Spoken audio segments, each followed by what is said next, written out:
Tonight, for your viewing pleasure, we have Mr. Alan Burnett, everybody's favorite uncle, the ever-huggable Bruce Timm, my arch-nemesis Glenn Murakami, and retired billionaire playboy Paul Dini. I'm Jason Hillhouse, and welcome to Inside Batman Beyond. Tonight, we're going to discuss Season 1. Let's start at the beginning. Batman Beyond is more of an original idea. Semi. Then, well, Batman and Superman and stuff kind of established things. So where did the idea come from? Where do we start? The idea came out of the office of Jamie Kellner, who was the head of programming at the WB network. He had a meeting with us, and he started off by being very complimentary to the current Batman show that we were doing. This was the New Adventures of Batman. And he said, yeah, we really like the show. You guys are doing a great job on it.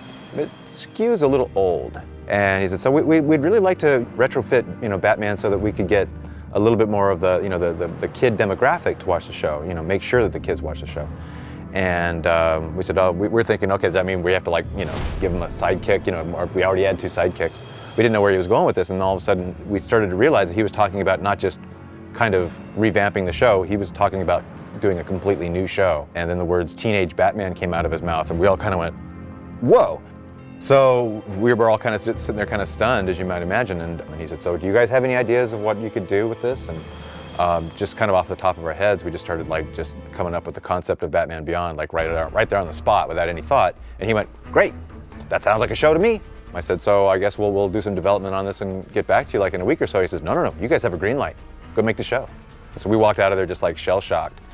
And we met out in the parking lot and kind of went, what do we do? This is really bizarre. It's we love the show that we're doing. We love the classic Batman. I'm not sure we want to do this teenage Batman show. And Paul and I called each other over the weekend 3 or 4 times, just so what do you think? Is this crazy or what? It's I'm not really sure I want to do it. I think I'm going to quit. Yeah, we said that several times, Yeah.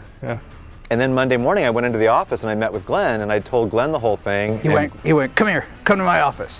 And then we went into your office and he said, close the door. He told me all the ideas, and then he pitched me the Batman Beyond idea, and he's like, what do you think of it? And I was like, let's do it. That sounds cool.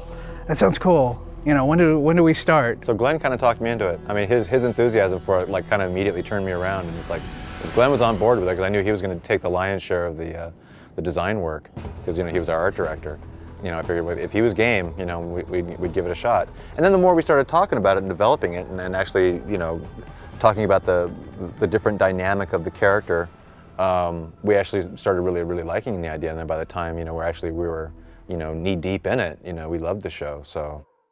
Alan and I started talking about ideas, and we realized, yeah, there is something here, especially if we can make it a continuation of the show we've been doing. Let's skip ahead 40 to 50 years and see what Bruce Wayne's life is like.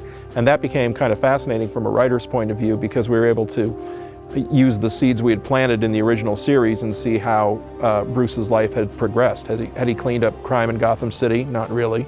What had his struggle against crime brought him? He was a lonely old man living in a giant mausoleum with a dog as his only companion. So it's sad that that's what his vision brought him to. But you bring in this new character, Terry McGinnis, and suddenly that is like a shot of life for this guy. And that makes him seem like a heroic and a noble character that Terry is able to bring him out as a hero again. Do you remember the original title? I may have said that. Remember the original title? Working title for a little while. We had to find something else. We knew we did, but Batman Tomorrow, right? Yeah. no. Oh, Well, even before that. What? We were calling it the Tomorrow Night. Oh, the Tomorrow Night, right? Right. Thank God. We did. Well, what were some of the you said Batman Tomorrow. Batman Tomorrow, the Tomorrow Night, B2. Oh, I don't remember Was that. it with a little squared B squared I kind of thing? don't even know. It was Batman Tomorrow for a long time. For a long Right. time. It was on all my, I think, development artwork. Yeah, I wrote Batman Tomorrow on it. So.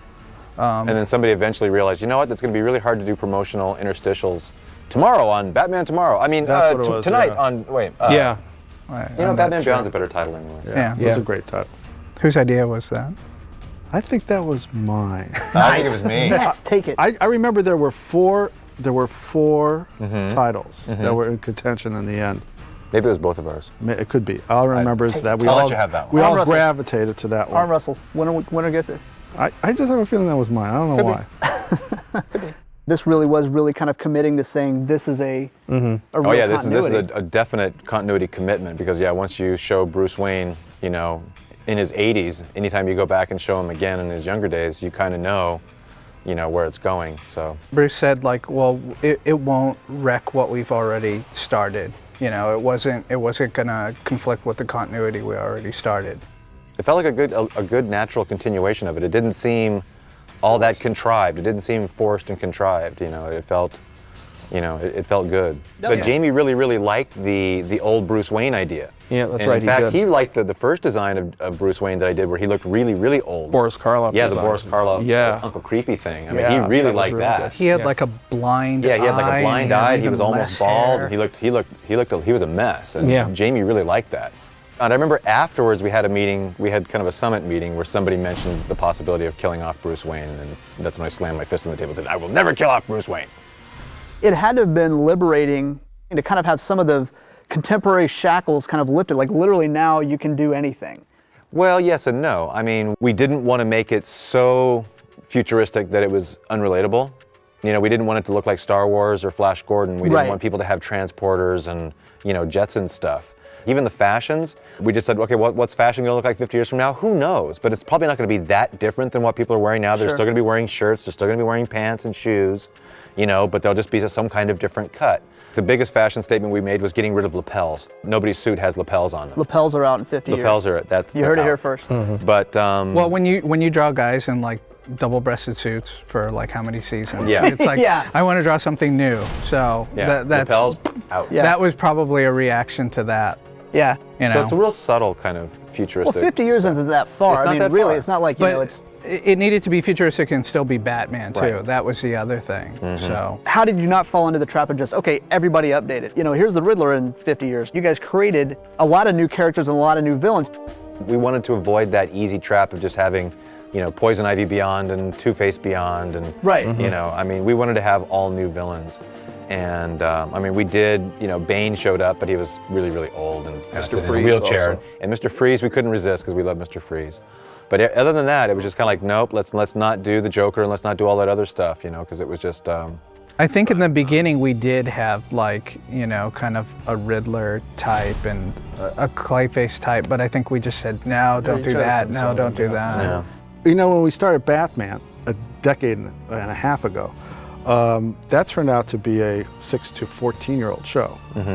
And we never quite shook off the 14-year-olds in our No. as we kept going through, even on It's the way to hard. It's very hard. Well, when you deal with a character that has a long history in comics and movies and television, he's going to have fans at of all age groups. And I think even if you're doing a show ostensibly for kids, and you're doing the show well and you're engaging the audience, other people are going to watch simply because they know the character from their own childhood and they want to catch up with it. I mean, We try not to make the show, so Gory. extremely gory or extremely dark that kids aren't going to be interested in it and parents are going to freak out about it. But when we make the shows, we're kind of writing the shows that we would have liked to have seen when we were, 10. Well, It's like literally when I was a kid, I would have died to watch a show like Batman Beyond. That would have been like, heaven.